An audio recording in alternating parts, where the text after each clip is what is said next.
Nah, memang Yahudi menyembah Yesus?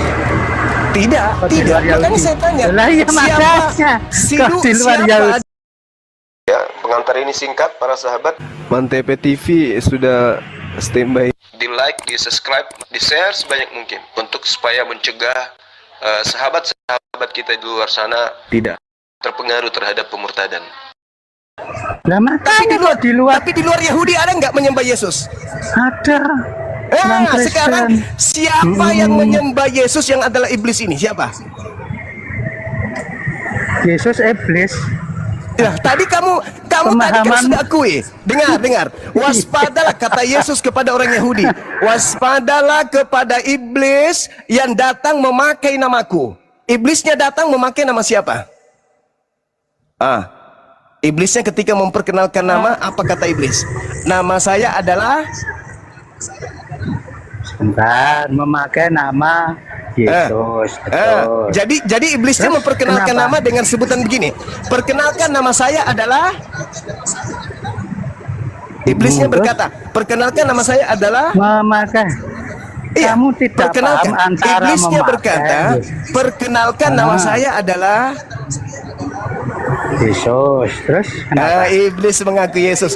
Sekarang siapa yang menyembah iblis dalam nama Yesus? Bang, itu kan narasimu. Siapa yang menyembah? Dengar.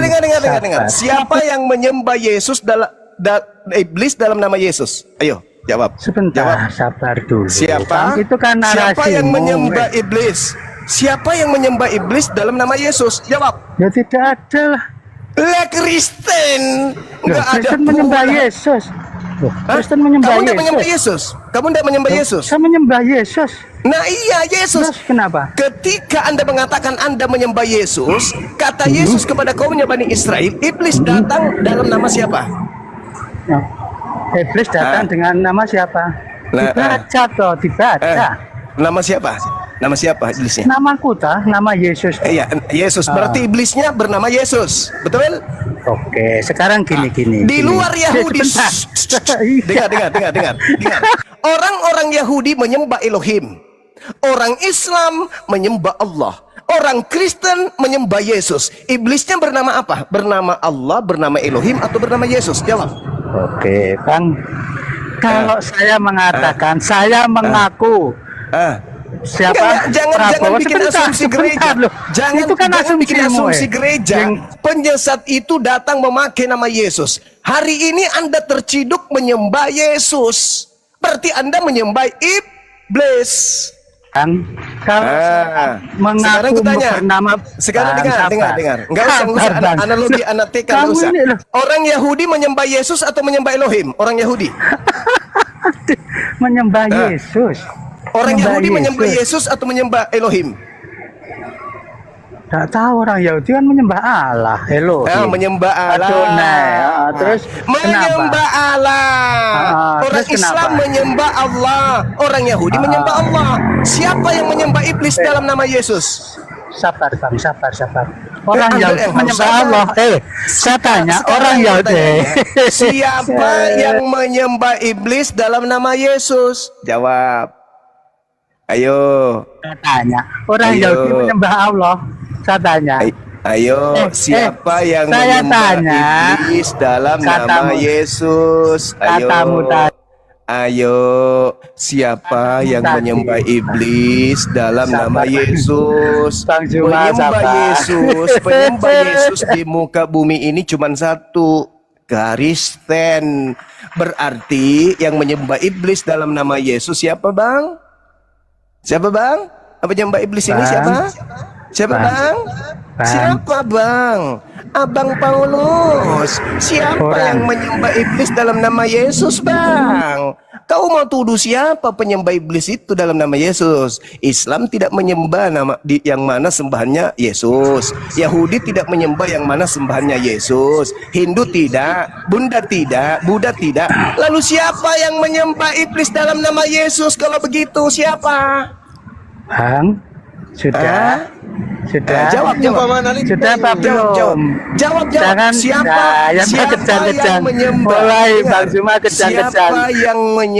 Siapa yang menyembah iblis dalam nama Yesus? Ingat kata Yesus, waspadalah kepada iblis yang datang kepadamu, memakai namaku dan berkata, akulah Kristus. Mereka akan menyesatkan banyak orang. Pertanyaannya, mana banyak orang yang disesatkan oleh oknum yang bernama Yesus Kristus itu? Silakan Anda jawab. Bang, orang Kristen itu menyembah Yesus, bukan menyembah Kristen. iblis. Ya, bukan menyembah iblis. Dari mana Anda mengatakan bahwa Anda bukan menyembah iblis, sementara Yesus mengatakan iblisnya datang dalam nama Yesus? Tuh. Kalau saya sebentar, kalau saya mengaku Prabowo, apakah saya jadi Prabowo? Bisa nggak iblis mengaku Yesus? Bisa nggak iblis mengaku Yesus?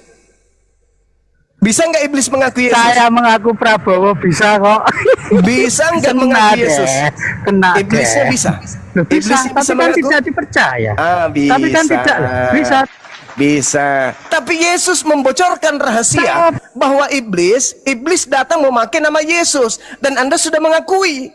Dan kata Yesus, iblis ketika datang memakai nama Yesus, iblis ini memiliki banyak pengikut. Iblis ini banyak menyesatkan banyak orang. Sekarang di muka bumi ini yang menjadi pengikut Kristus atau pengikut Yesus yang banyak itu di mana? Apa nama kelompoknya? Apa nama golongannya? Apa nama agamanya? Hindu, Buddha, Islam, ateis, atau aliteng? Hah? Kau mau kemana, Paulus? Sudah, Saudara mau kemana? Sudah apa belum? Sudah. Ini orang Kristen itu menyembah Yesus, bukan menyembah iblis. Oke. Ya. Sebentar, sabar. Kamu panjang lebar, saya baru berapa kata kamu sudah. Orang Kristen itu menyembah Yesus. Oke, ya, kita simpan. Betul, kita simpan. Oke. Karena di situ Yesus kan dibangkitkan. Iya. Terus kamu tadi mengatakan orang Yahudi menyembah Allah, betul? Iya, betul. Dalilnya di mana, Bang? Orang Yahudi menyembah Allah. Amanna billah wa ma unzila ilaina wa ma unzila ila Ibrahim wa Ismail wa Ishaq wa Yaqub wal asbati wa ma utiya Musa wa Isa. Jelas itu. Tolong kau tunjukkan ketika Anda mengatakan, saya sudah jawab. Saya sudah jawab, Bang. Saya sudah jawab, abangku. Udah aku jawab. Sekarang Anda mengatakan bahwa Kristen menyembah Yesus. Itu kan ucapan Anda tadi kan? Anda Kristen menyembah Yesus. Tolong tunjukkan di mana dalilnya orang Yahudi penganut ajaran Torah menyembah Yesus. Di mana dalilnya? Bang, pernyataan orang Yahudi dalam kitab Taurat yang menyembah Allah itu ada enggak? Menyembah Yesus ada enggak? Loh, saya tanya orang Yahudi yang Bang, aku kan tidak mengatakan masalah generasi. Orang Yahudi menyembah kepada hakikat yang maha suci lagi maha tinggi. Yesaya 5 nomor 16. Kami mengenalnya dengan sebutan Subhanahu wa ta'ala. Sedangkan Tuhanmu adalah makhluk yang terkutuk, yang mati dengan jalan terkutuk di atas tiang salib. Ada enggak orang Yahudi menyembah makhluk terkutuk? Ayo, jawab. Sudah apa belum?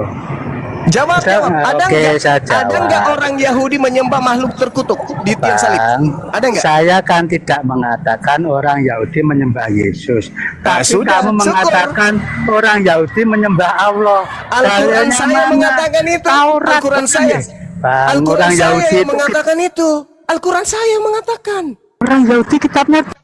Ya silakan aja mereka dengan mengkitabkan kitabnya. Saya yang kau tanya. Ya, silakan Al-Quran saja. saya mengatakan itu. Lucu. Al-Quran saya yang mengatakan itu kok. Iya, nah sekarang itu kan menurut kamu. Kitabmu ada nggak kitabmu baik perjanjian lama, Ada perjanjian kenyataan. baru orang Yahudi menyembah makhluk kutukan? Ada nggak? Kenyataannya ada enggak? Ada nggak, Pernyataan orang Yahudi menyembah saudaraku? Allah. Nggak ada Ada enggak? urusan. Aku nggak percaya sama mereka. Aku hanya percaya kepada Al-Quranku. Aku nggak percaya orang Yahudi. Iya, ya kenapa silakan. kenapa saya sebagai seorang Muslim harus berlandaskan dengan iman mereka? Pret, emang gue Yahudi harus berlandaskan iman saya dong. Al-Quran saya mengatakan begitu. Qulu amanna billah. Qulu amanna billah wa ma unzila ilaina wa ma unzila ila Ibrahim wa Ismail wa Ishaqa wa Yaqub wal asbati.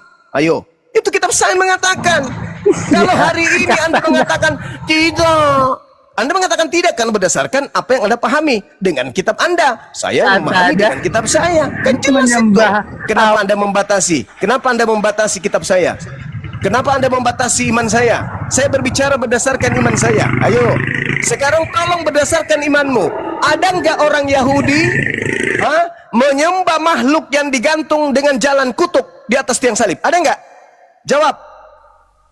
Bang Zuma, Jawab dulu dong. Mengatakan Jawab itu. dulu. Apakah saya mengatakan itu? Jawab aja. Saya Apakah minta saya- Anda jawab. Jawab dong. Ya. Jawab dong. Ada nggak? Ada nggak? Tidak ada. Terus Oh, kenapa? tidak ada. Tidak ada kan? Dengar. Tidak ada orang Yahudi menyembah makhluk yang digantung terkutuk di atas tiang salib. Nah, ada nggak orang Yahudi menyembah hakikat yang maha suci lagi maha tinggi? Ada nggak? Ada nggak? Iya, ya. Ada nggak? Kamu katanya aku tidak mau dengan orang Ada nggak? Yahudi, tidak percaya. Ada Tapi nggak? kamu kutip-kutip. Loh, gila ini orang.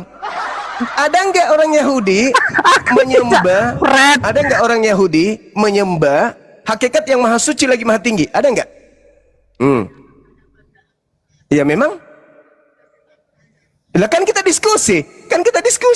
Masa saya mengutip kemudian lagunya orang lantas saya mengatakan itu lagu saya? Aneh Anda ini.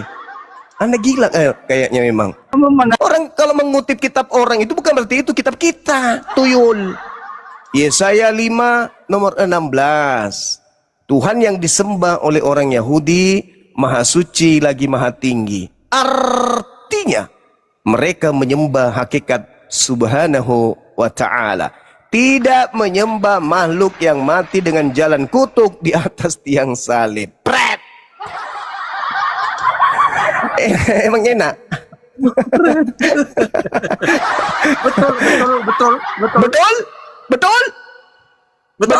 Betul. Aduh. Jadi KO tadi ya, beberapa data di dalam kitabnya mereka, baik yang kitab yang mereka ambil dari agama lain maupun dari kitabnya sendiri. Contoh, di 1 Raja-Raja 22 nomor 23, karena itu sesungguhnya Tuhan telah menaruh roh dusta ke dalam mulut semua nabi, sebab Tuhan telah menetapkan untuk menimpakan malapetaka kepadamu. Jadi Tuhan sudah menetapkan malapetaka. Kemudian 1 Samuel 16:14, tetapi roh Tuhan telah mundur daripada Saul dan sekarang ia diganggu oleh roh jahat yang berasal dari Tuhan. 1 Samuel 18 nomor 10, keesokan harinya roh jahat yang berasal dari Tuhan berkuasa atas Saul sehingga Saul kerasukan di tengah-tengah rumah sedang Daud main kecapi seperti sehari-hari. Adapun Saul ada tombak di tangannya. Kemudian Paulus pun mengatakan 2 Tesalonika 2 nomor 11, dan itulah sebabnya Tuhan mendatangkan kesesatan atas mereka yang menyebabkan mereka percaya akan dusta. Kalau di Al-Quran jelas. Apa kata Al-Quran kita? Bismillahirrahmanirrahim. Ya Bani Adam. Ketika Allah mengatakan kepada Bani Adam, Ya Bani Adam, khuzu zinatakum inda kulli masjid. Wa kulu washrabu wa la tusrifu innahu la yuhibbul musrifin, kata Allah. Wahai anak cucu Adam, pakailah pakaianmu yang indah pada setiap kamu masuk masjid. Makan serta minumlah, tetapi jangan berlebihan. Sesungguhnya Allah tidak menyukai orang-orang yang berlebihan. Lalu Allah kemudian sebelumnya mengatakan apa kepada kita? Ya bani Adam, la yaftinannakumus syaitan kama akhraja abawaykum minal jannah yanzi'u anhuma libasahuma liyuriyahuma sawatihima innahu yarakum huwa wa qabiluhu min haitsu la tarawnahum inna ja'alna syayatina awliya'a lilladzina la yu'minun. Wahai anak cucu Adam, jangan sekali-kali kamu tertipu oleh iblis, sebagaimana iblis telah mengeluarkan ibu bapakmu dari surga dengan menanggalkan pakaian keduanya untuk memperlihatkan kepada keduanya aurat mereka. Sesungguhnya iblis dan para pengikutnya, yaitu orang-orang kafir, makhluk kafir, melihat kamu dari suatu tempat yang kamu tidak bisa melihat mereka. Sesungguhnya kami telah menjadikan iblis itu sebagai penolong bagi orang-orang yang tidak beriman. Jadi iblis, karena mereka tidak beriman, maka iblis juga datang kepada orang yang tidak beriman. Dan Allah menciptakan iblis bersama dengan orang-orang kafir untuk mempersamai mereka ini di dalam neraka jahanam kekal. Makanya Yesus dalam Matius 25 nomor 41, apa kata Yesus? Enyahlah engkau wahai orang-orang terkutuk, enyahlah ke dalam api neraka yang menyala-nyala, api neraka jahanam bersama dengan iblis dan malaikat-malaikatnya. Jadi iblis itu dalam Al-Quran, dalam Islam memang diutus kepada orang kafir. Oke? Kita lihat apa yang telah terjadi dalam pengakuan pendiri agama Kristen di dalam suratnya 2 Korintus 12 nomor 7. Apa kata dia? Dan supaya aku Paulus jangan meninggikan diri karena pernyataan-pernyataan yang luar biasa itu, maka aku Paulus diberi suatu duri di dalam dagingku, yaitu seorang utusan iblis. Ada utusan di dalam dagingku, yaitu utusan iblis. Aku Paulus di dalam dagingku ada duri, yaitu iblis. Di dalam tubuh orang yang mendirikan agama Kristen ternyata ada iblis. Aku baca lagi ya, biar semakin syahdu ya. Dan supaya aku jangan meninggikan diri karena pernyataan-pernyataan yang luar biasa itu, maka aku Paulus diberi suatu duri dalam dagingku, yaitu seorang utusan iblis. Utusan iblis di dalam dagingku. Di dalam dagingku ada seorang utusan iblis. Di dalam diriku ada iblis. Di dalam dagingku ada iblis. Ada duri di dalam dagingku dan dagingku ada iblis-iblisnya di dalam dagingku. Dagingku bukan daging semata-mata daging, tapi dagingku ada duri. Yang mana duri itu adalah iblis. Iblis ini kerjanya jelas untuk menyesatkan. Bahwa di dalam tubuhku, kata Paulus, ada iblis. Iblis ada di dalam tubuh Paulus. Paulus mengaku di dalam tubuhnya ada iblis. Iblisnya tidak mungkin mengajarkan kebenaran. Iblisnya pasti mengajarkan kejahatan. Karena iblisnya ada dalam tubuh Paulus, tidak mungkin Paulus mengajarkan kebenaran. Cahayu iblis ada di dalam dagingku. Dagingku ada iblis. ketika iblis ada dalam dagingku, maka dagingku punya iblis. Daging iblis, iblis daging, daging iblis, iblis daging. Dalam dagingku ada iblis. Iblis tidak mungkin mengajarkan kebenaran. Iblis pasti menyesatkan Cahayu. 2 Korintus 12 nomor 7 jelas pendiri agama Kristen di dalam tubuhnya bertengger sibilangang sibilisis.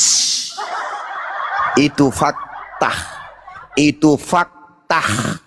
Itu fakta tertulis di dalam kitab saudara. Jadi jangan menghina, jangan menghujat. Maka pantaslah Al-Quran mengatakan dalam Al-Quran surah As-Saff, apa kata Allah? Farikan hada wa farikan hakka alaihimud dalalah.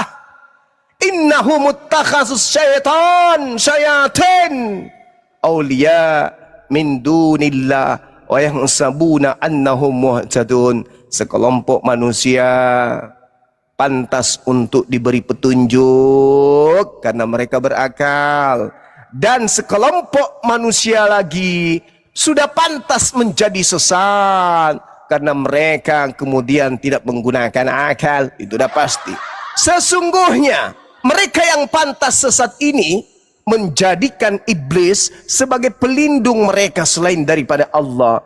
Mereka menyangka bahwa mereka adalah orang-orang yang mendapatkan petunjuk, padahal enggak. Siapa yang mengajarkan kemudian orang Yahudi beribadah di hari Sabat? Elohim. Jelas perintahnya. Keluaran 31 nomor 14, kuduskanlah hari Sabat.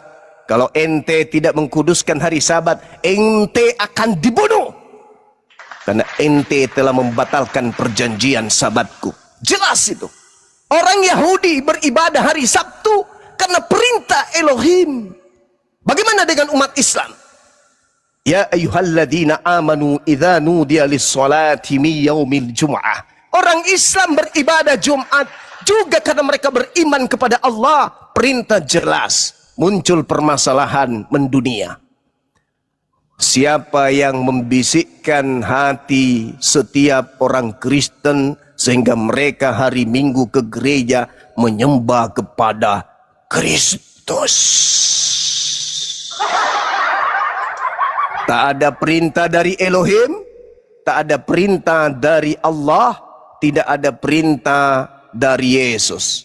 Lalu bisikan dunia mana ini? Bisikan dari langit mana ini? Orang Kristen kompak masuk ke dalam sebuah gedung, berkumpul sesama mereka pemakan babi, makhluk-makhluk berkulup yang tidak mengenal mandi junub, tidak mengenal wudhu, tidak mengenal mandi tahir, menyembah kepada makhluk yang hanya datang berupa suara kepada Paulus. Akulah Yesus yang kau aniaya. Dan pernah sekali waktu di dalam Wahyu 22 nomor 16 mengaku, akulah sang bintang timur, gilang gemilang. Sedangkan sang bintang timur menurut tradisi kitab Yahudi Yesaya 14 nomor 12 sampai nomor 15 adalah sibilisis. Berarti yang datang mengaku Yesus, akulah Yesus, sang bintang timur tunas Daud. Kata iblis, kata Yesus, waspadalah kepada iblis yang datang kepadamu memakai namaku. Ada yang datang memakai namanya. Akulah Yesus, sang bintang timur, gilang gemilang. Keren kali suaraku, Bah. Ternyata betul. Sang bintang timur Lucifer datang mengaku Yesus, disembah sama dongking. Pantasan otaknya nggak nyambung. Saya kira begitu saudara-saudaraku. Ternyata Rasul pendiri agama Kristen diceritakan dalam Kisah Para Rasul 24 nomor 5. Apa kata orang Yahudi? Paulus ini adalah penyakit sampar yang telah menyesatkan orang yang di seluruh dunia yang beradab. Dan dia adalah tokoh dari Nasorius. Jadi dia adalah penyakit sampar yang menyesatkan orang Yahudi di seluruh dunia yang beradab. Kenapa dan mengapa disebut sebagai penyesat? Oh my God. Ternyata dia mengaku di dalam tubuhnya ada tukang gocok. Siapa tukang gocoknya itu di Paulus? Katanya adalah si Bilisisis. Kadang aku sedih ingin menangis, tetapi lupa nadanya. Ada seorang tokoh agama yang selalu digocok sama setan.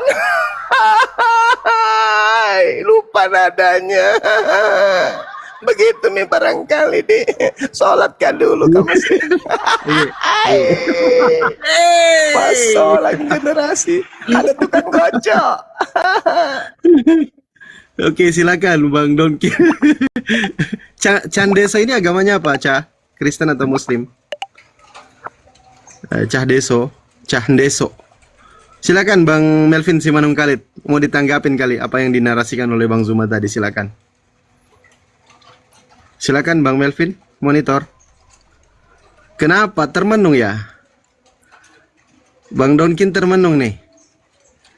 Merenung nih. Ini teman-teman Kristen yang naik Cah Donkin tadi mana? Candeso tadi mana? Silakan naik lagi Candeso kalau Kristen.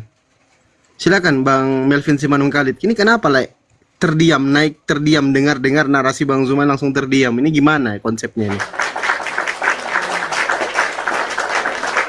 Silakan, kalau mau ditanggapin silakan, karena memang narasi tadi tuh kencang kali tuh. Pantas tiba-tiba banyak yang naik oten tadi, teman-teman Kristen.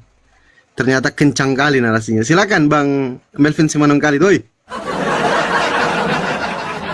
Ini lagi proses kayaknya ya, lagi berpikir dia. Ya betul juga yang dibilang Bang Zuma ya. Nggak pernah ya ada yang ngajarin kita ke gereja. Kok bisa kita ke gereja? Itu siapa yang ngajarin? Gitu loh. Nah, termenung kan?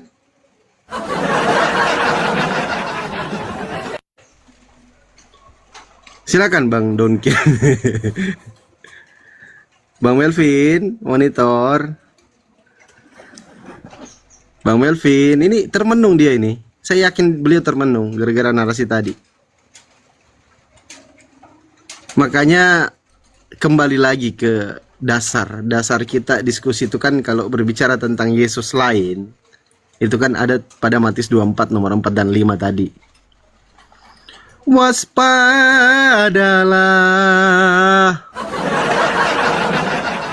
Aku nggak cocok kalau sinden. Silakan Bang Melvin atau teman-teman Kristen yang lain mungkin ada yang mau menanggapin apa yang dinarasikan Bang Zuma tadi. Silakan. Aku nggak usah sinden lah, nggak cocok. Kalau Bang Zuma cocok kali kalau sinden. Silakan Bang Melvin. Woi, apa pula naik-naik tidak ngomong? Woi, Bang Ardi monitor nggak Bang Ardiansa nih?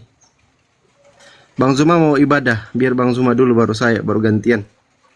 Bang Ardi nggak monitor. Sakit perutku tadi ketawa, woi. Waktu Bang Zuma sinden itu loh. Duri dalam daging. Bang Melvin. Bang Melvin. Ini gimana konsepnya ini? Coba kita naikkan yang lain ya. Mungkin ada teman-teman Kristen yang lain nih. Kita coba naikkan lagi. Nanti kalau ada teman Kristen di bawah yang pengen naik, typing aja ya.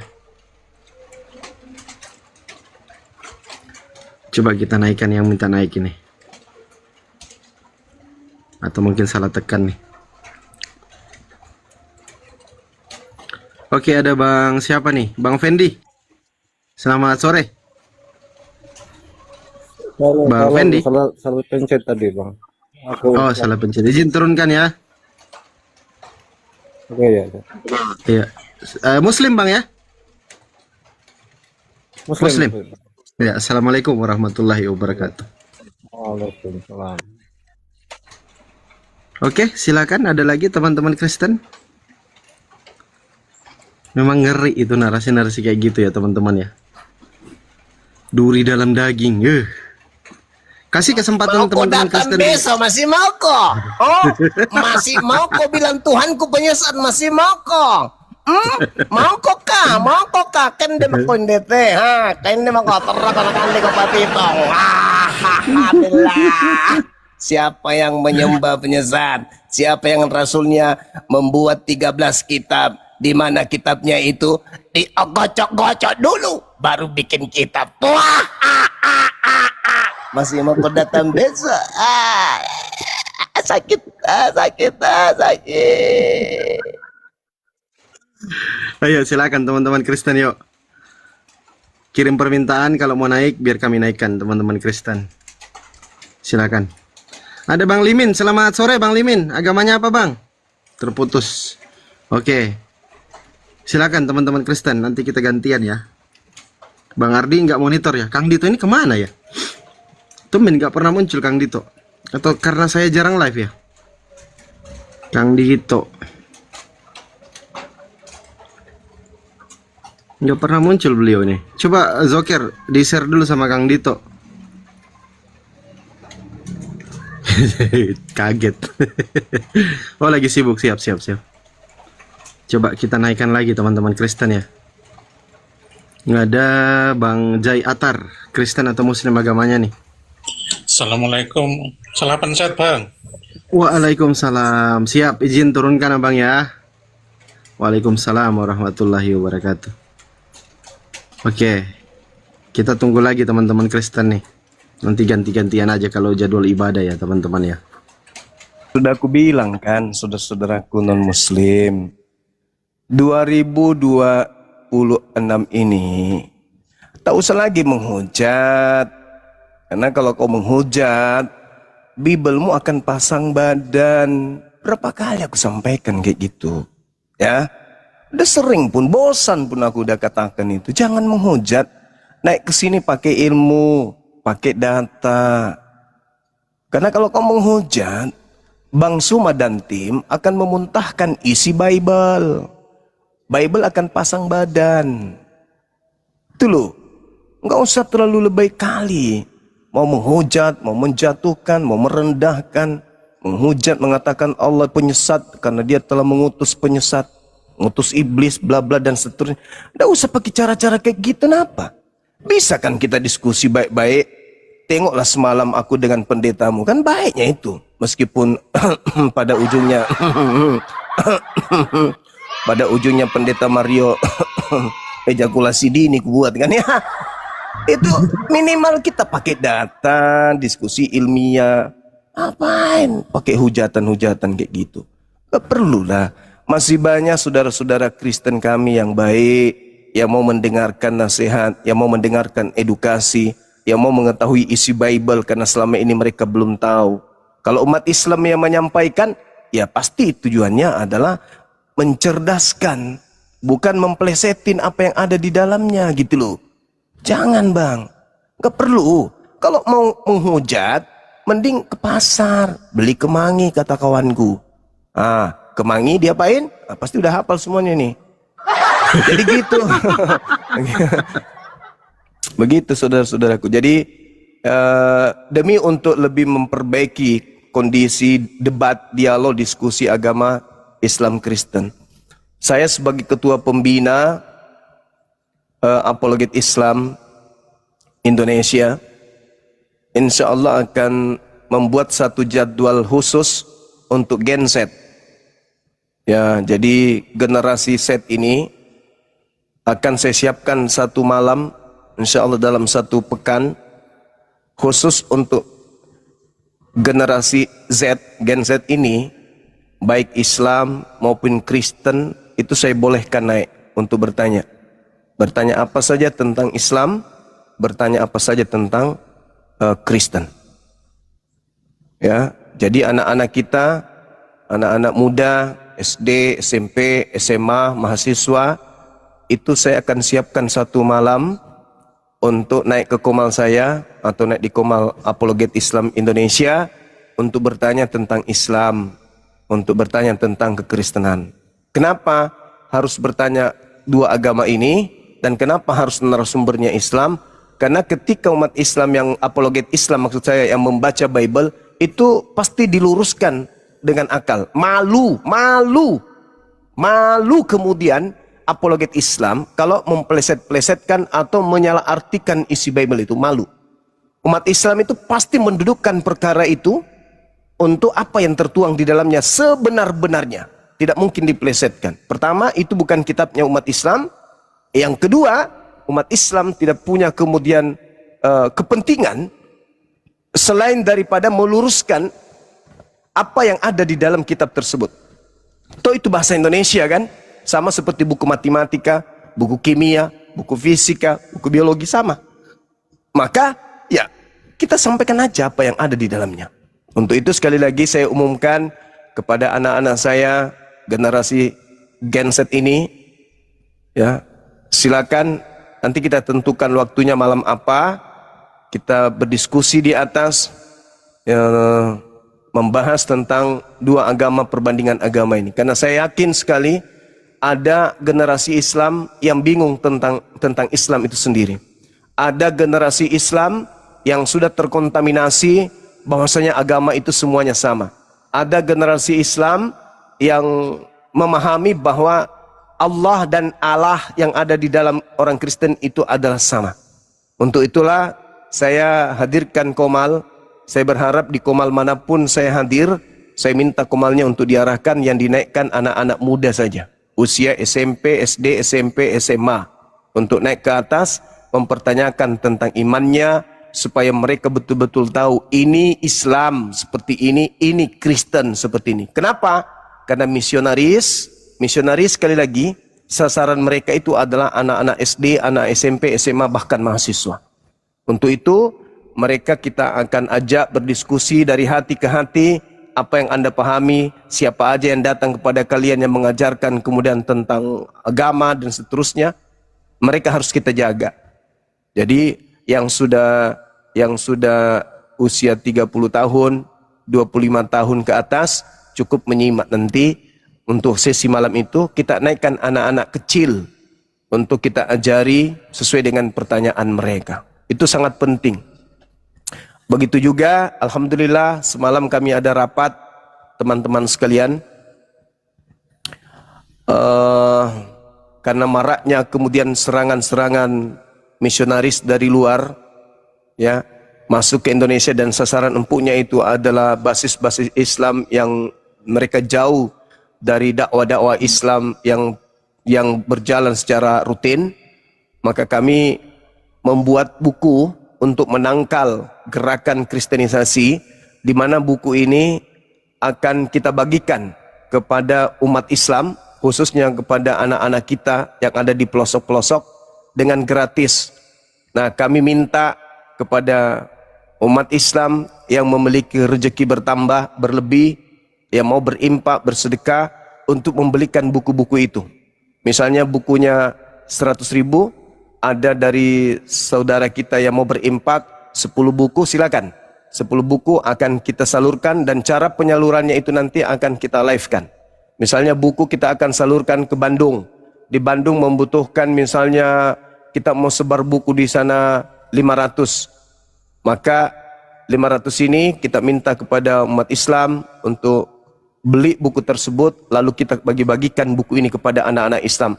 Seperti yang dilakukan oleh Lina Tidak Jaya, membagi-bagikan atribut, tabloid-tabloid, majalah-majalah agama dia, termasuk kaos-kaos.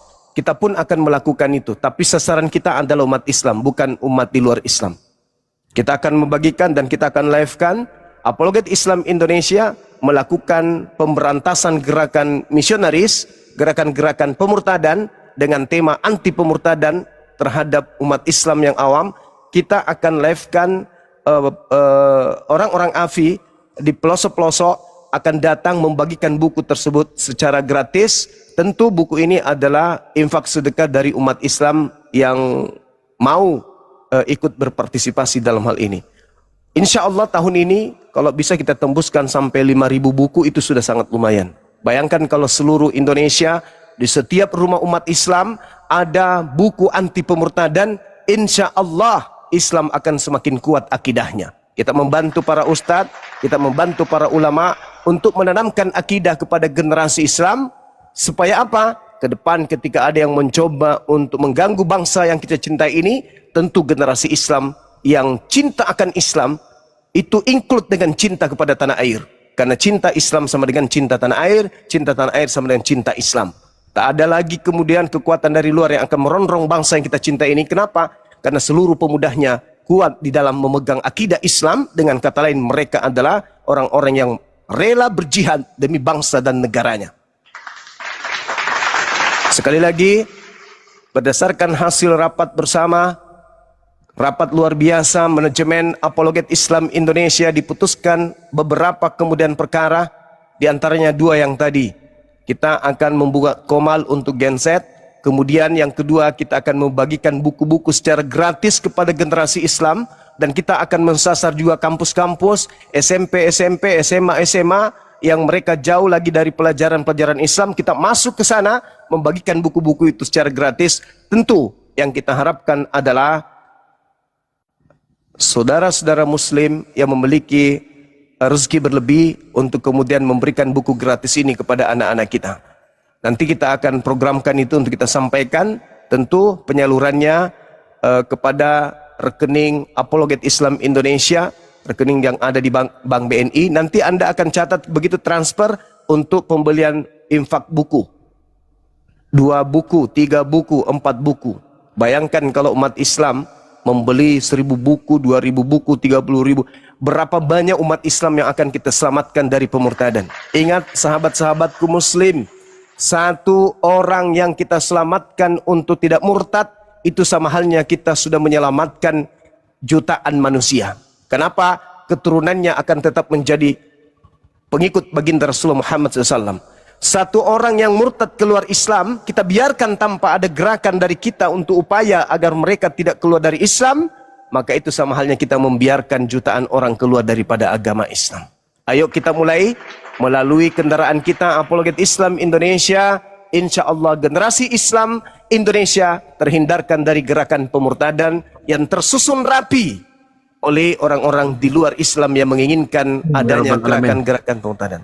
Sekian begitu saudara-saudaraku sekalian. Di sini saya mau Bang Zuma, ya, sedikit itu kan tiap DPW nanti ya Bang Zuma dibagikan langsung bukunya kan? Iya, langsung betul. buku dibagikan tiap DPW karena daerah Sulawesi Tenggara ini sudah mulai rawan juga. Ya, yang itu jadi pasti. itu. Nah. Pasti itu. Kami ngerti, kami paham. Kami orang-orang yang ada di manajemen inti Apologet Islam Indonesia membaca, mencium aroma itu. Tahu ritme, gelombang, suara kecil seperti suara jangkrik pun kami tahu. Di wilayah mana mereka bekerja, mereka yang mau mengislamkan orang di luar Islam. Tidak, kita hanya ingin membagikan kepada anak-anak kita Islam supaya agama Islam ini dicintai oleh mereka. Ingat saudaraku, untuk apa mereka para penghujat ini lari ke luar negeri? Untuk menyusun siasat, untuk mengambil sebuah sikap, tindakan untuk kembali ke Indonesia. Kembali ke Indonesia bukan orangnya, tetapi siapa? Kekuatan-kekuatan yang mereka susun masuk ke Nusantara untuk kembali menghantam akidah umat Islam dengan program-program mereka. Untuk itu, Apologet Islam Indonesia bangkit untuk membagikan buku anti pemurtadan kepada anak-anak generasi Islam. Supaya mereka kuat memegang ajaran agama Islam, supaya mereka kemudian bisa mengajarkan kepada adik-adiknya, kepada ponakan-ponakannya, kepada generasi berikutnya. Ini buku ini pegang, insya Allah kamu tidak akan keluar dari agama Islam. Nanti kita akan bahas lebih jauh, yang pada intinya kendaraan kita untuk membersihkan gerakan-gerakan pemurtadan ini, karena mereka juga sudah masuk ke pesantren-pesantren, bahkan mereka sudah masuk ke masjid-masjid. Tadi mama saya dari Medan itu kirim piti seorang non muslim yang kami kenal sebagai penjual nasi di Medan, Karisten, masuk ke masjid Raya Aceh menggunakan hijab dan di situ membuat piti. Ini tindakan yang sangat luar biasa menghinakan umat Islam. Dan kami tahu siapa oknumnya, kami kenal siapa oknumnya, kami tahu, kami pernah belanja di tempat dia, ke warung dia. Ternyata dia sudah terlalu jauh, dia masuk merambah ke masjid-masjid menggunakan hijab seakan-akan dia adalah seorang muslim. Ini harus diantisipasi segera. Sekali lagi, ini harus diantisipasi segera. Maka salah satu tindakan nyata yang akan kita lakukan adalah membagikan buku secara gratis kepada generasi Islam. Semua umur, anak-anak Islam, SD, SMP, SMA kita akan bagikan buku-buku ini secara gratis. Dan tentu melalui Apologet Islam Indonesia, para saudagar-saudagar Islam, kami minta kesediaannya untuk memberikan kemudian memfasilitasi kemudian gerakan ini bisa berlanjut. Sekira begitu sahabat muslim. Di sini sudah asar dan kebetulan ada guru saya, ada abang saya di sini yang mulia, Masya Allah, Bang Arif. Assalamualaikum warahmatullahi wabarakatuh. Waalaikumsalam. Nyimak. Lanjut. Wah, kangen kali aku abang. Kemana aja abangku? Nggak diundang sama Pandi. Pandi nggak pernah ngundang.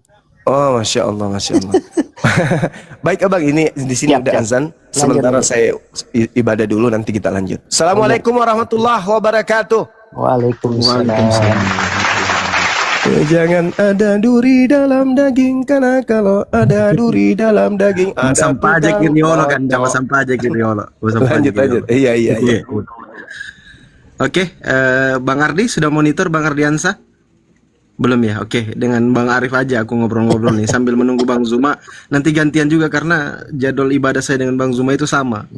Mudah-mudahan ada kawan-kawan muslim yang naik nih, biar temanin Bang Arif dulu ngobrol. Ini Kang Dito naik. Bagaimana terkait program tadi tuh, Bang Arif monitor? Itu Masya Allah, Oh luar iya. biasa sekali. Iya, itulah salah satu upaya yang harus kita lakukan ya, upaya-upaya gitu. Assalamualaikum, Kang Dito. Waalaikumsalam warahmatullahi wabarakatuh. Assalamualaikum Gurunda, Pak Ari, Ya, ibadah. Pak Kang Ardiansa. Dito temani Bang Arif dulu. Kang Dito temani Bang Arif ngobrol. Ini kan tadi, ya, ini kan tadi kita membahas tentang buku yang akan dibuat untuk menghalau pemurtadan. Itu nanti insya Allah gratis tuh dibagikan kepada di bagian pelosok-pelosok. Jadi setiap DPW Apologet Islam Indonesia itu kan akan dapat entah itu 50 buku atau 100 buku, itu nanti akan kita bagikan. Insya Allah kita juga Apologet Islam Indonesia Sulawesi Tenggara itu akan melive-kan ketika kami membagikan buku tersebut. Itu amanah tuh dari kawan-kawan muslim. Silakan dilanjut dulu Kang Dito. Itu sudah jadi moderator. Biar saya 10 menit izin. Nanti dengan Bang Arif ya. Bang Arif. Lanjut Bang Arif. Oke. Silakan Kang Dito. Iya, siap tentang buku insya Allah. Kalau materi Gurunda semuanya sudah kita copy, sudah kita receive, ya kan? Tentang materi tema apa saja, kita insya Allah sudah diberikan ijazah oleh Gurunda. Mulai dari 2 Kristus, siapa yang dikutuk, kemudian ajaran pagan, banyak. Jadi kalau buku-buku ini nanti keluar, maka harapannya sih mencetak banyak apologet baru atau pemahaman edukasi di internal Islam. Nah, ini arahannya sih kalau dari saya gitu Pak Arif. Kalau memang untuk mendedikasi para mujahid yang saat ini eksis, banyak materi terutama dari Gurunda. Kalau sudah dibukukan, ini tujuannya kepada adik-adik kita, anak-anak kita yang belajar tentang kristologi, teologi, bahkan filologi atau kritik teks serta linguistik. Wah, ini maestro semua itu kan nanti yang ada di buku itu. Nah, ini arahannya kepada generasi kita untuk dicetak menjadi debater atau untuk penguatan akidah saja di internal. Mungkin begitu Pak Arif kalau itu saya tanyakan. Iya. Setidak-tidaknya gini Kang Dito, bahwa misi mereka itu membuat majalah, membuat selebaran itu disebarkan ke umat Islam kan. Nah, kita terbalik. Kita membuat buku yang saya pahami itu untuk membentengi akidah dan itu konsumsi untuk kita gitu loh, untuk umat kita gitu loh. Jadi menangkal subhat-subhat yang mereka lontarkan. Seperti itu. Dan saya pikir itu juga bahan untuk para apologet yang akan berjihad itu juga bisa dipakai sih. Jadi dua keuntungannya Kang Dito. Gitu. Masya Allah, jadi keduanya ya, Allahu Akbar. Masya Allah. Jadi ini additional ilmu, berarti tambahan ilmu dasar pengukuhan akidah dalam akar cabang ilmu perbandingan agama. Ini mantap, Masya Allah Pak Arif, saya mendukung 100%, tapi bukan 100.000 ya. Nah, insya Allah tujuan yang sama, insya Allah kita satu komando ya, satu barisan, menjadi amanah buat kita semuanya, terutama mujahid-mujahid, adik-adiknya, gurunda kita semuanya yang beliau cetak untuk menjadi punggawa-punggawa, karena nggak mungkin gurunda kita akan kita belah jadi 8 untuk satu di Komal sana, satu di Komal sini, satu di Komal situ. Jadi kita eksis, kita bertahan karena masih ada gurunda yang memperhatikan. Terutama kita disatukan dalam komunitas Yayasan Apologet Islam Indonesia. Para guru yang ada di Dewan Perwakilan Pusat, di DPP, ada ketua umum kita yang luar biasa, Ustadz Alif, dan juga ada Akhi Ardiansa sebagai sektum. Masya Allah, beliau adalah praktisi akademis, S2 bahkan mau ke S3 insya Allah. Sudah ini sudah S3, Masya Allah, sudah doktor yang luar biasa. Jadi ini yang harus kita banggakan. Jadi bukan hanya pendalaman akidah dari sisi fikih, dari sisi ilmu daging di dalam Islam, tapi di luar kulit ini ada serangan dari misionaris.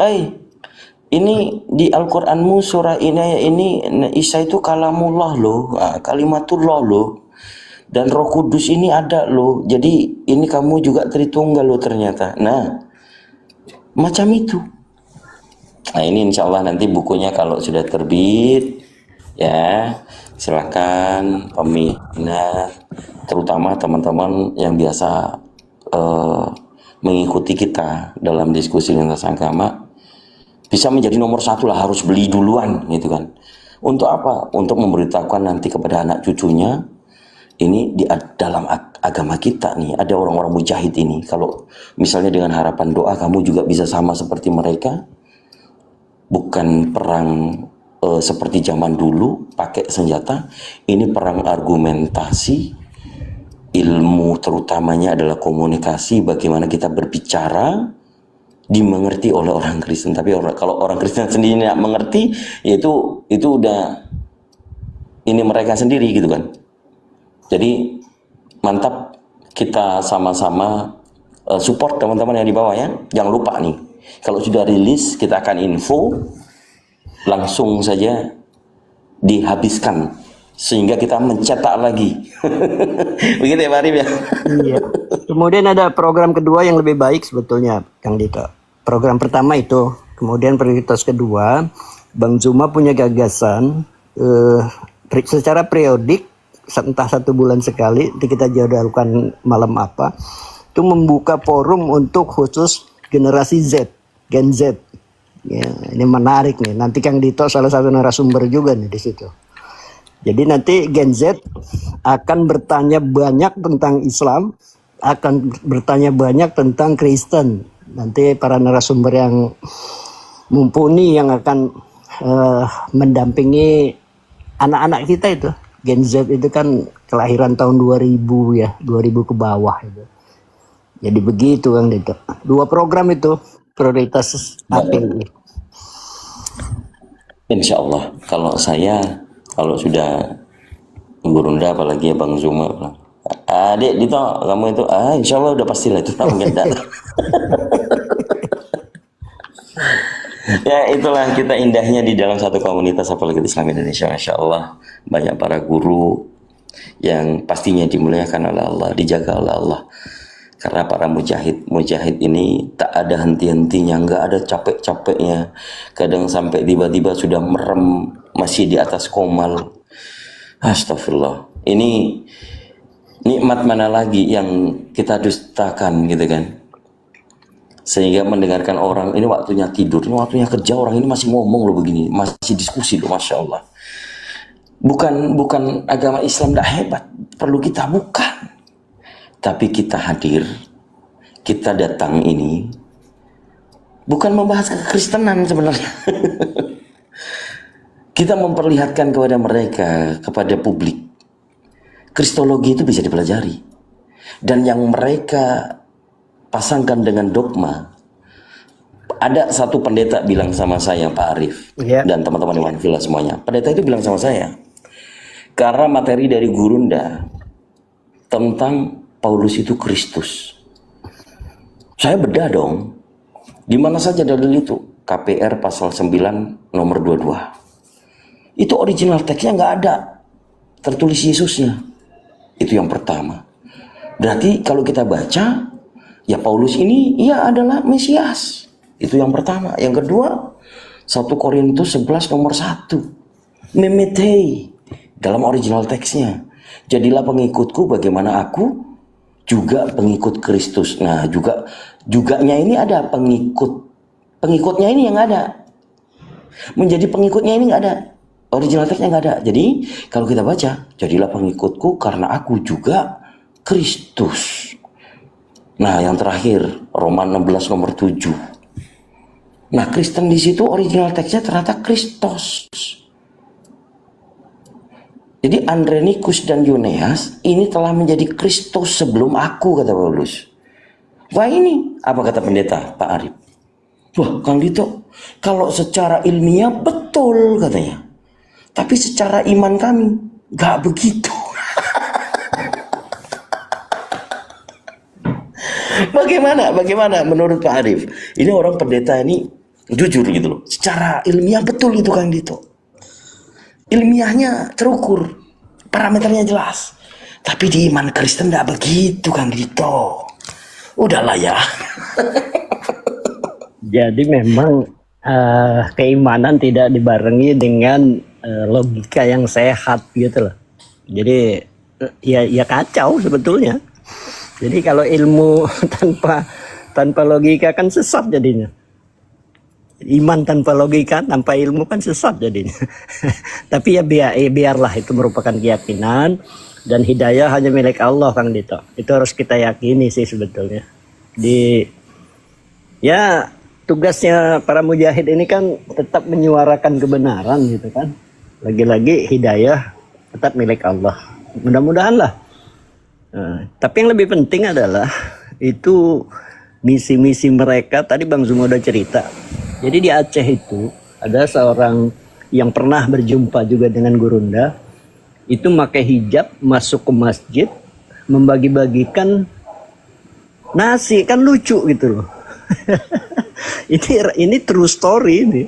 Dan kalau nanti saya berpikir apa bisa diproses orang-orang seperti ini ya. Seperti itu. Jadi langkahnya udah terlalu jauh.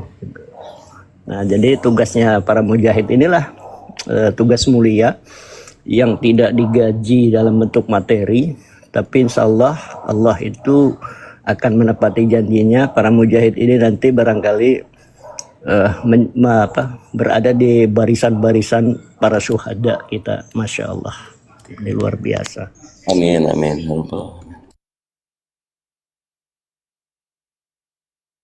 Kang Dito di Bali sekarang ya? Iya Pak Arif, saya di Bali. Saya jadi tukang kayu di sini Pak Arif. Waktu saya di Bandung, saya telepon nggak diangkat. Waduh, saya bilang Pak. Iya. Jadi saya di Bali. Insya Allah nanti saya ke Bali kontak lah, ngopi-ngopi gitu. Amin. Dan mohon doanya juga teman-teman. Ini kelihatannya tahun depan atau tahun ini bakalan ke timur lagi proyeknya. Ke daerah mana? Rote. Iya. Kapan rencana? Ba'da Idul Fitri insyaallah. Oh, dalam waktu dekat ya. Insyaallah. Iya. Jadi Saya itu kalau ke daerah rasa-rasanya se-Indonesia ini sudah semua sih saya datengin. Dan saya selalu cari para mujahid, para saudara-saudara saya nih, dan sering ketemu. Hampir semuanya udah ketemu. Insyaallah nanti saya berkunjung, nanti kita ketemu. Itu Kang Dito ada yang tanya, netizen di bawah, Balinya di mana katanya tuh? Oh, saya di Denpasar. Oh, Kalau dinasnya di daerah Pati Tengah. ada yang tanya di bawah. Ya, saya dinasnya di Pati Tengah. Kalau tempat tinggal di Pamogan. Saya kepengen teman-teman para mujahid ini saya sounding dengan tim saya sih, setiap daerah. Insyaallah kita berkolaborasi dan semakin kuat lah.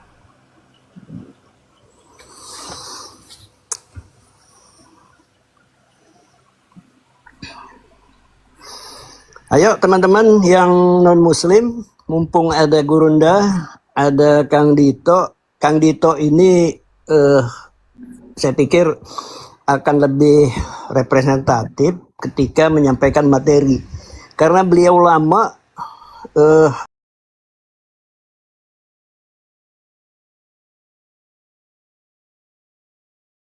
Tuhan yang menyampaikan firman Tuhan, yang menjelaskan, menegakkan hukum Tuhan. Coba kamu itu diuji, lemparkanlah atau jatuhkanlah dirimu dan seterusnya. Itu kata Yesus. Makanya Yesus berkata, jangan engkau uji Tuhanmu, jangan engkau cobai Elohimmu. Yesus berkata begitu. Karena apa? Karena dia mau menguji Elohim.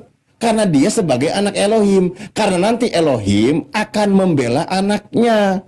Mengenai engkau ada tertulis, Tuhan Elohim akan mengutus malaikat untuk menyelamatkan engkau, menatang engkau supaya kakimu tidak terantuk oleh batu. Apa jawaban Yesus? Yesus berkata, enyahlah engkau iblis sebab ada tertulis, sembahlah Elohim, sembahlah Allah Elohim Tuhanmu. Hanya kepadanya engkau berbakti. Nah di sini Yesus aja nggak asumsi, sebab ada tertulis. Ternyata dia mengutip lagi ajaran Nabi Musa. Bukan dia ngarang sendiri. Kalianlah yang mengarang tentang Yesus. Ini fakta ini. Kalian karang sebisa mungkin Yesus bagaimana caranya dijadikan sebagai Elohim. Padahal Yesus sendiri dia berkata bukan dari dirinya sendiri. Ketika membahas tentang ketuhanan, dia mengutip ajaran Nabi Musa. Kalau kau katakan selain daripada ajaran Yesus tidak ada yang mengenal Tuhan, kalian itu salah. Kenapa? Yesus sendiri menjelaskan Tuhan tentang ketuhanan, mengutip ajarannya Nabi Musa.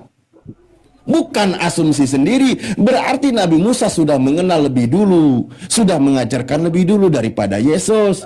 Makanya tadi yang saya katakan di Matius 4 nomor 10 pun tertulis di Ulangan 6 nomor 13. Engkau harus takut akan Elohim, kepada dia haruslah engkau beribadah dan demi namanya haruslah engkau bersumpah. Itu ajaran Yesus mengutip ajaran kitabnya Nabi Musa tentang ketuhanan. Berarti Nabi Musa sudah mengenalkan Tuhan dan orang Yahudi sudah mengenal Tuhan. Hanya mereka menolak Yesus sebagai utusan Tuhan. Sebab itu ketahuilah pada hari ini dan camkanlah bahwa Tuhanlah Elohim yang di langit dan di bumi dan di bawah, tidak ada yang lain. Walillahi lahu mulkus samawati wal ard.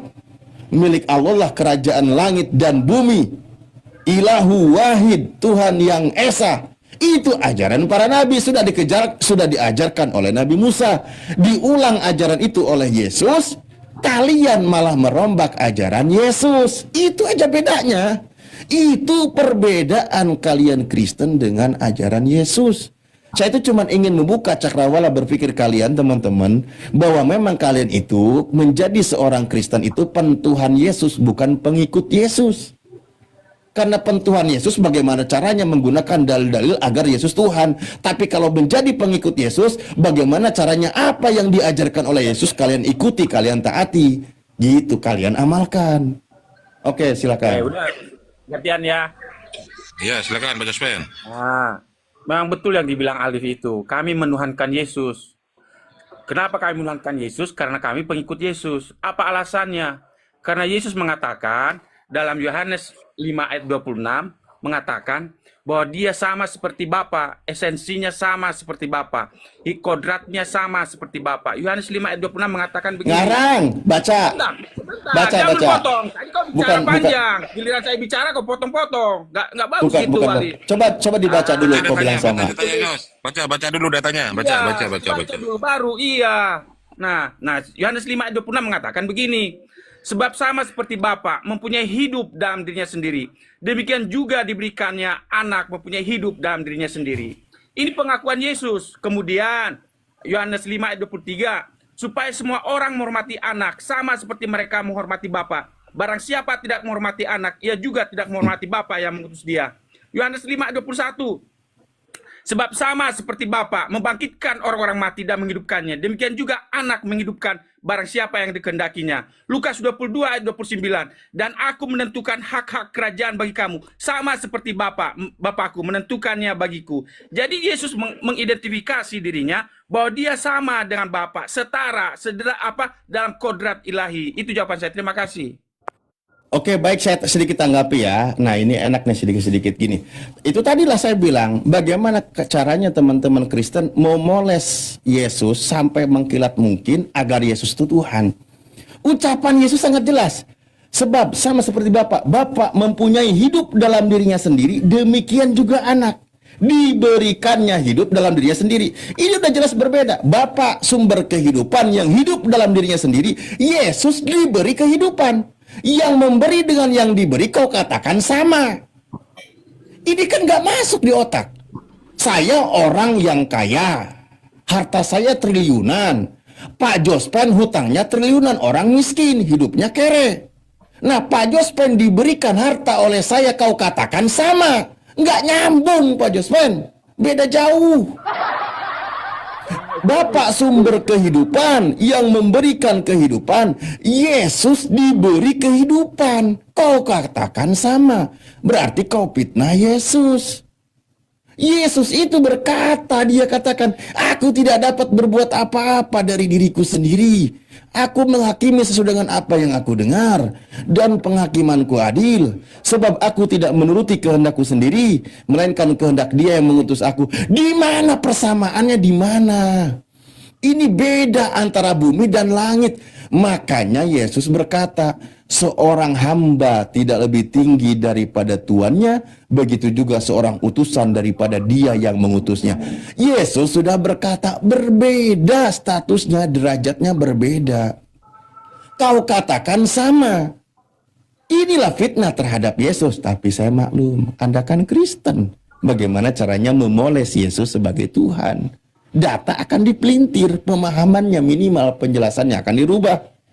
Padahal Yesus berkata, jangan kau sebut siapapun Bapak di bumi ini, karena hanya satu Bapakmu, dia yang di surga. Tuh, hanya satu Tuhan. Di ayat lain dikatakan apa? Ketika Yesus ditanya di dalam Markus, di dalam Matius, oleh orang Yahudi, ini paham sekali hukum Taurat. Kenapa saya katakan paham sekali hukum Taurat? Karena dia berkata begini. Ini dalil contoh ajaran Yesus ya, bukan ajaran Kristen yang saya sampaikan. Ketika Yesus ditanya, wahai guru yang baik, bagaimana caranya agar aku bisa masuk ke dalam kehidupan yang kekal, masuk surga? Apa jawab Yesus? Jangan kau katakan aku baik, karena hanya satu yang baik, yaitu Bapakmu yang di surga. Itu Yesus bilang, hanya satu, yaitu dia, Bapakmu yang di surga. Kamu mau masuk surga? Oke, kalau kamu mau masuk surga, lakukan segala perintah Allah. Berarti lakukan segala perintah Tuhan yang esa itu. Dijelaskan oleh Yesus semua. Jangan membunuh, jangan berzina, seterusnya. Jangan ada Tuhan lainnya, seterusnya. Itu kan tentang hukum-hukum. Nah, apa jawab orang Yahudi itu? Orang muda kaya itu? Semua itu sudah aku lakukan, guru. Nah, jelas. Mereka sudah menjelaskan aturan hukum Tuhan tentang paham Tuhan yang esa itu. Mereka sudah paham. Dan mereka, bahkan Yesus sendiri tidak mau disetarakan, disejajarkan dengan Bapa. Kenapa saya katakan tidak mau disetarakan dan disejajarkan? Karena dia berkata, jangan kau katakan aku baik. Karena hanya satu yang baik, yaitu Tuhanmu yang di surga. Kata Yesus. Tapi itu ajaran Yesus. Yang saya bela dan saya pertahankan di sini adalah ajaran Yesus. Saya kasih kesempatan Anda menjelaskan ajaran Kristen yang mempoles Yesus sebagai Tuhan. Silakan.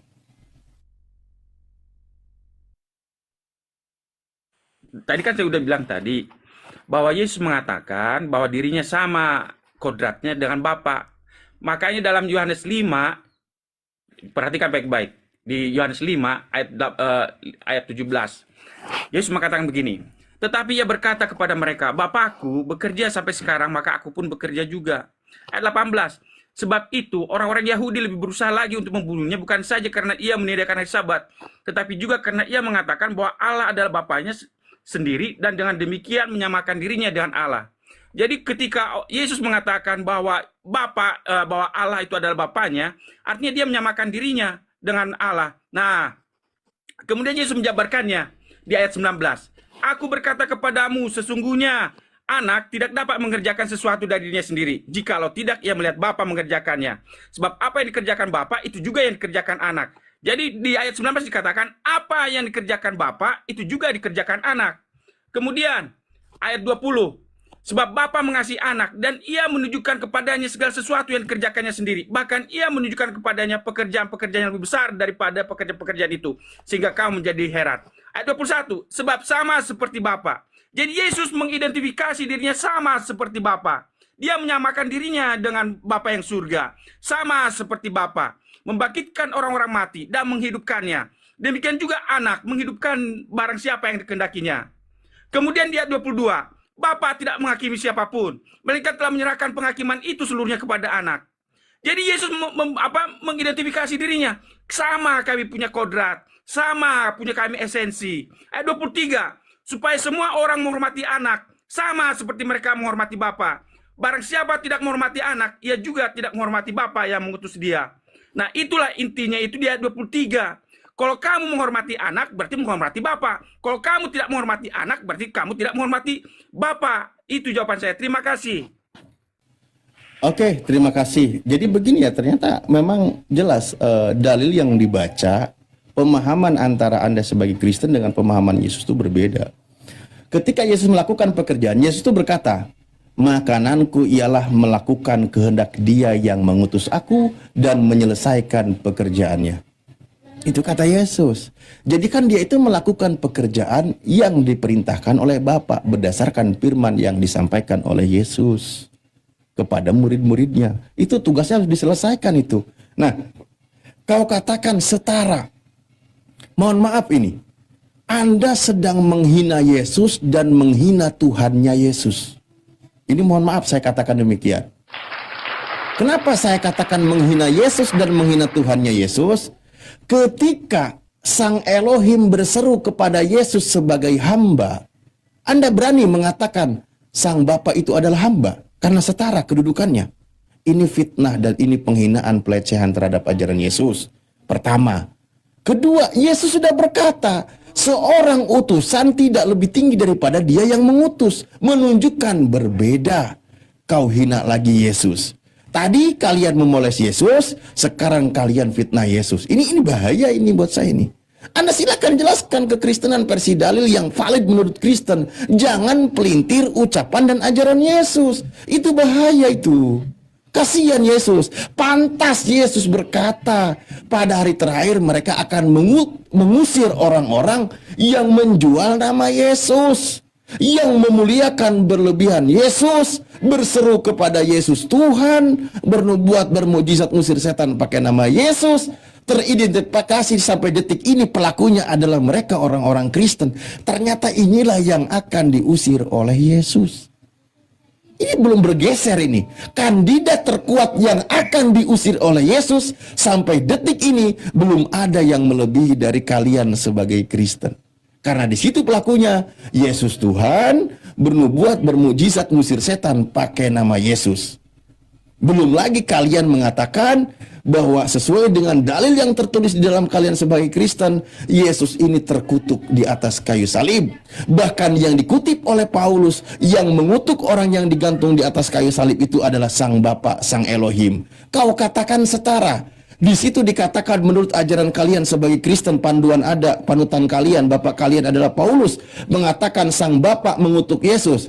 Berarti setara di situ, yang mengutuk dengan yang dikutuk. Berarti sang Yesus juga bisa mengutuk bapak. Ini fitnah yang keji terhadap ajaran Yesus, saudara-saudaraku. Tapi kalian kan Kristen, mungkin begitulah polanya. Silakan versi Kristen kalian jelaskan, saya akan membela ajaran Yesus versi Yesus. Terima kasih. Bang Alif. Ya, saya responlah sedikit Bang Alif atau Bang Jospan ini yang setara ini. Silakan Tian, silakan. Ya, baik Bang Alif. Dalam hal kesetaraan, bukan dalam peran. Ketika Yesus berkata, Bapa lebih besar daripada aku, itu bukan soal hakikat. Itu yang harus dimengerti dalam kekristenan. Sama seperti karena bagi kekristenan, Yesus itu adalah firman Allah yang hidup. Sama seperti Al-Quran adalah firman Allah, bukan diciptakan. Ilahi dia. Di situ hakikatnya, tapi mana lebih besar, apakah Al-Quran lebih besar daripada Allah? Tidak. Tapi hakikatnya bukan ciptaan. Demikianlah, tapi dalam peran, tidak mungkin peran Al-Quran, tapi berbeda. Kalau mungkin dalam, saya tidak tahu nanti mungkin Bang Alif bisa jelaskan apa Al-Quran hidup atau benda mati. Kalimat-kalimat Allah itu ciptaan atau bukan. Tapi dalam kekristenan, Yesus itu adalah firman Allah yang hidup. Dalam peran adalah benar, Bapa lebih besar daripada dia, tapi dalam esensi keilahian, bukan ciptaan, sama-sama ilahi. Di situ sebenarnya berbedanya. Jadi di situ harus konsep berbeda. Pakai dalil, di mana sama-sama ilahi, Yesus mengatakan bahwa dia itu sama-sama sang pencipta. Pakai dalil, ucapan Yesus. Jadi saya hargai di situ. Tapi kalau tidak ada dalil, saya akan maklumi itulah ajaran kalian sebagai Kristen, gitu, memfitnah Yesus. Kan di Yohanes 1 ayat 1 itu, Bang Alif, pada mulanya adalah firman, firman itu bersama-sama dengan Allah, dan firman itu adalah Allah. Ini bukan banyak Allah, hakikat Allah itu. Makanya di ayat 14-nya, firman itu menjadi manusia. Dan mungkin ayat-ayat yang dikutip tadi itu sebenarnya orangnya aja baru jadi daging, belum berkata. Tian. Orangnya aja baru jadi daging itu. Kau bilang itu perkataan ajaran Yesus.